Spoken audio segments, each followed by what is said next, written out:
de Dieu soit avec vous tous. Amen. Et nous voilà ce soir remplis de la mémoire de la passion du Christ. En effet, en cette fin de semaine, nous referons pas à pas le chemin qui a conduit Jésus jusqu'à la croix et nous attendrons la lumière jaillissante du matin de Pâques. Faire mémoire. Faire mémoire dans la tradition judéo-chrétienne, ce n'est pas simplement se souvenir. Ce n'est pas simplement se souvenir de Jésus. Faire mémoire, vous le savez sûrement, faire mémoire pour nos frères et sœurs juifs, c'est bien plus. Pessah, que les Juifs fêtent également, Pessah, la Pâque juive, c'est pour eux revivre le passage de la servitude à la liberté. Et pour nous chrétiens, quand ce soir, nous nous souvenons du dernier repas de Jésus, quand nous entendrons les paroles « Faites ceci en mémoire de moi », faire mémoire de Jésus, c'est vraiment entrer en communion avec lui. C'est accueillir sa présence, c'est nous laisser transformer. Ce soir, être chrétien, ce n'est pas seulement être consommateur ou spectateur, mais c'est être acteur. Ce n'est pas seulement être aimé, mais aussi aimer. Ce n'est pas regarder le Christ porter sa croix, mais bien porter sa propre croix et le suivre dans ce cheminement. Nous avons entendu, le Christ est le chemin. Le Christ est le chemin. Un chemin n'est pas fait pour être adoré. Un chemin, c'est fait pour permettre d'avancer. Quand le Christ donne sa vie, il ne la donne pas pour que nous la regardions faire, pour que nous le regardions faire avec admiration, pour que nous regardions son courage, mais il nous donne sa vie pour que nous la prenions, pour que nous vivions de cette qualité d'être qui était la sienne et qu'il nous offre ce soir. Et c'est ce que nous avons entendu dans l'évangile du jeudi saint. Rappelez-vous, Jésus et ses disciples prennent ensemble le repas du soir. Jésus se lève, ôte le vêtement, s'entoure la taille d'un linge, verse de l'eau dans une cuvette et se met à laver les pieds de ses disciples. Jésus leur annonce alors qu'un d'eux va le trahir et il dit à Judas, « Ce que tu as à faire, fais-le vite. » Les disciples n'ont pas compris de quoi il s'agissait. Judas sort de la pièce et on a le sentiment que ce départ apporte un soulagement qui détend l'atmosphère. Maintenant que Judas n'est plus là, Jésus va commencer son discours d'adieu à ses disciples, un peu comme son dernier testament, un testament de vie, testament spirituel. Et qu'est-ce qu'il va leur dire?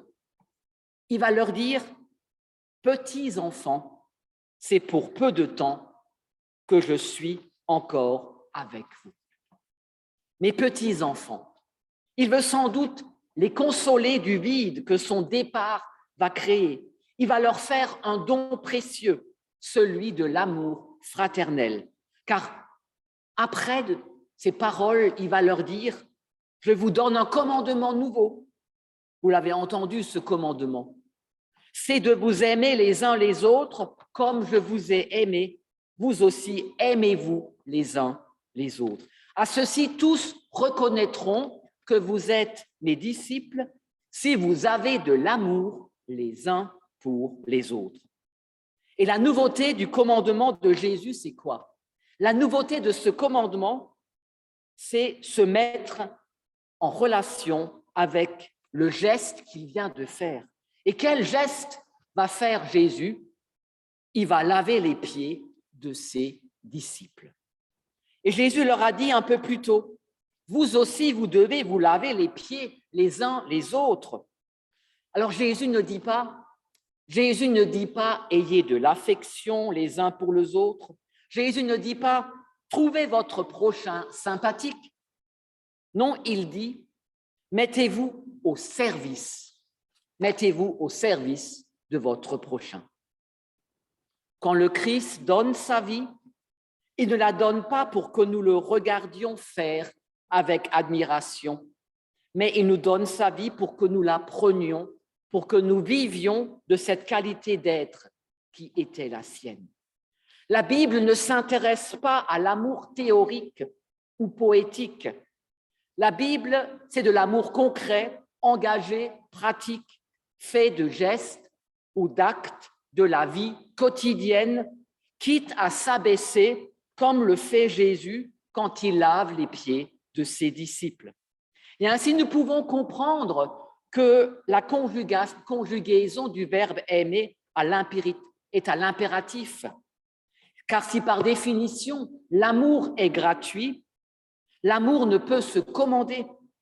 Et si l'amour se commande, ce n'est plus de l'amour. L'amour ici est bien plus qu'un sentiment. L'amour n'est pas un sentiment ici. L'amour est une action. L'amour est une action. Mais attention, si l'amour est un engagement concret de toute notre personne, alors, nous le savons, cet amour sera aussi limité par nos faiblesses.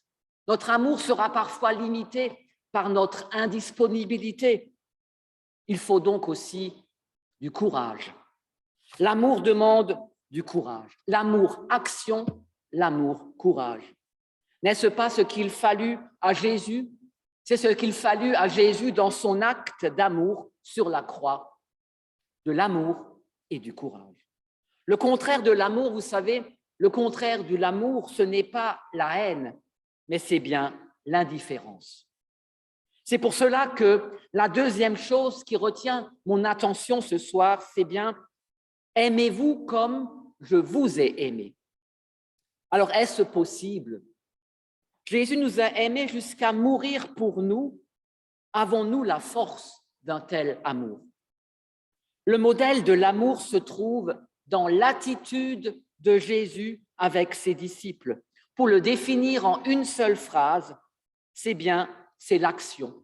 Amour, action que j'entreprends aussi pour faire grandir mon prochain dans toutes les dimensions de sa personne, lui permettre de s'épanouir quand je le rencontre. Et c'est peut-être en s'enracinant dans l'amour de Dieu que nous pourrons ainsi aussi aimer notre prochain. Aimer notre prochain, Jésus ne dit pas, vous l'avez bien entendu, Jésus ne dit pas « aimez-moi comme je vous ai aimé ». Il ne dit pas « aimez-moi comme je vous ai aimé », comme peuvent le dire parfois les parents à leurs enfants. Vous savez, le genre de phrase que souvent les parents, c'est vrai, disent « avec tout ce que j'ai fait pour toi ». Avec tout ce que j'ai fait pour toi. Ça, c'est « aimez-moi comme je vous ai aimé ».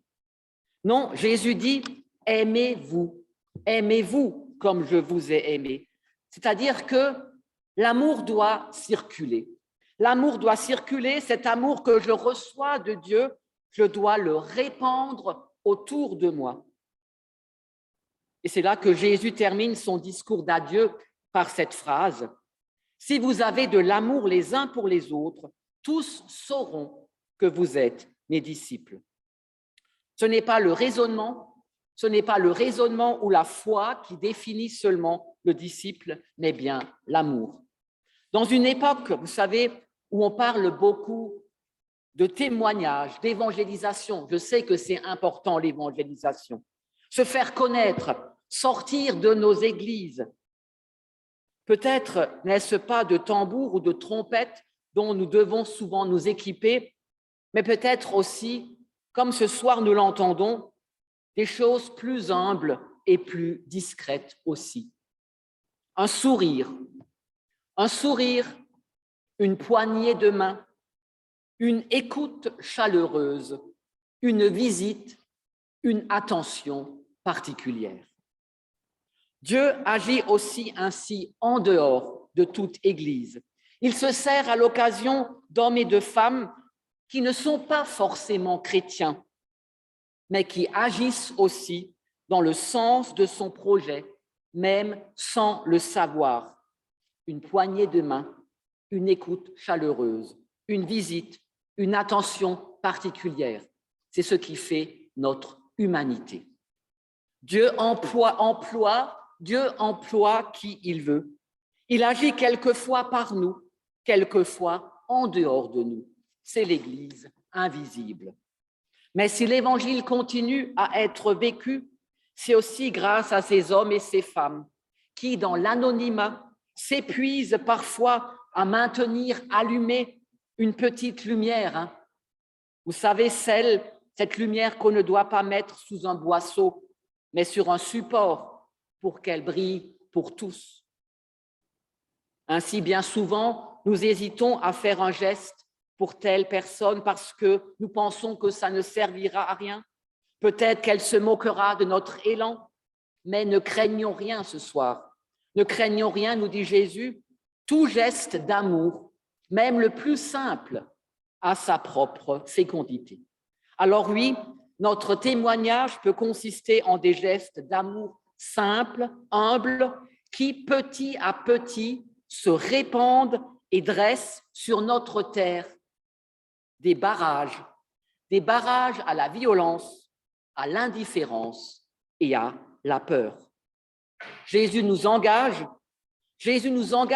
à le suivre sur cette voie et à prendre courage, le courage d'aimer. Veillons seulement à garder son témoignage dans nos cœurs. Gardons notre foi en lui.